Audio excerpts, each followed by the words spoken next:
RainSafe is a novel treatment train involving UV and ozone,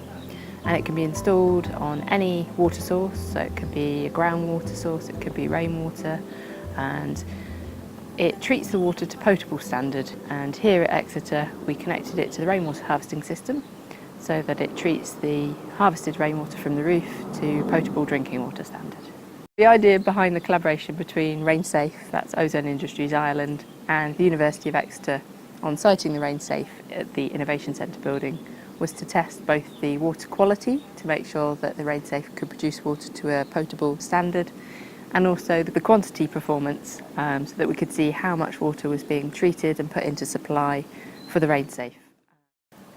In terms of the installation here at the Innovation Centre on the University of Exeter's campus, this diagram shows the configuration of the rainwater harvesting system and the location of the RainSafe system within the Innovation building. So starting at number 1, we can see the rainfall coming down onto the roof of the building, which then goes down into the gutters and the downpipes, and it goes into the underground storage tank at number 2, which is under the car park, and then it gets pumped into the building via number 3, which is the pump, up to number 5, which is the control panel, and through number 6, which is the sampling point, up to the plant room, which is number 7, and this number 7 represents the header tank. And in the west core of the building, next to the header tank number 7, we have the RainSafe system, which is number 9, and the RainSafe system treats the harvested rainwater through a filter, a UV device and an ozone device. So there were 4 main things that we wanted to look at during the research work that we did here at the University of Exeter with RainSafe.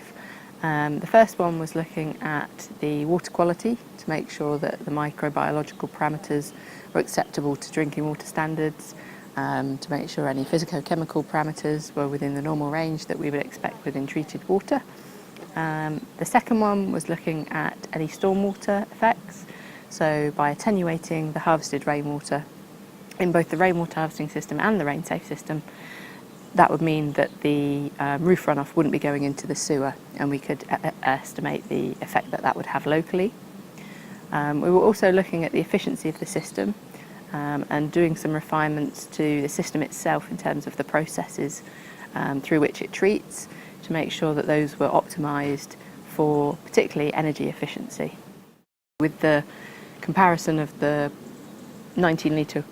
water cooler bottles, we wanted to look at how much the delivery and the service charges plus the supply charges would compare to how much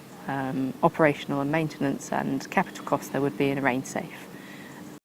Another thing we also looked at was the life cycle analysis and the life cycle costing of the RainSafe compared with the mains water distribution system done by Dr. Zhao Yuyan. We could look at the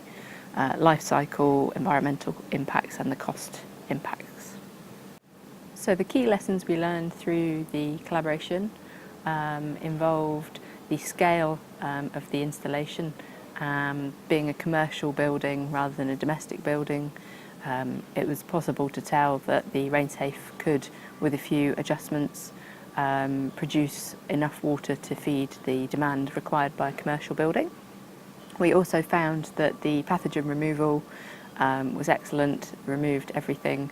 and in terms of other microbiological indicators, reduced them to within the levels required. We found that the stormwater effects were useful, and the system could be optimised to ensure that energy efficiency and other environmental indicators were taken into consideration. We also learnt that it was very important to look at data from across different scales, and so the Exeter system being part of a multi-site international field trial was really useful. From the University of Exeter's perspective, the research and the collaboration has been really valuable in co-creating the data, analysing the data, producing the findings and the reports for a product that will go forward into the market and be distributed throughout the world and hopefully become a global brand. And in terms of impact, this is really, really beneficial for the university and the research that we've done on both quality, quantity and life cycle analysis.